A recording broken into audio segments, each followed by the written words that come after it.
Si j'étais à votre place là maintenant, je sors du lycée, j'ai eu mon bac ou je ne l'ai pas eu, bref, on s'en fiche dans tous les cas. La première chose que je ferais, c'est trouver un boulot et en trouver un deuxième.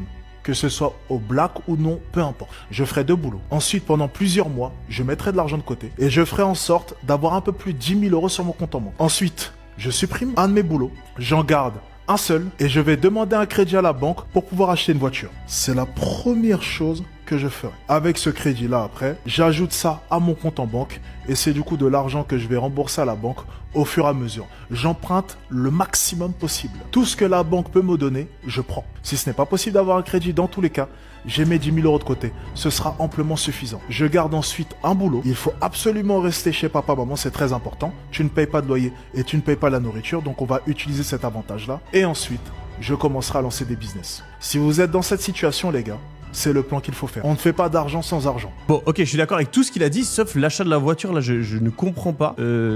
Pourquoi? Alors, surtout, tu t'endettes pour acheter une voiture, why? Donc non, juste, tu n'achètes pas la voiture, mettre de l'argent de côté avant de lancer un business, c'est une bonne idée. Après, c'est de moins en moins nécessaire. 10 000 euros, je pense que c'est un petit peu trop. Franchement, avec 2-3 000 euros, t'as assez en général. Rester chez les parents, c'est top.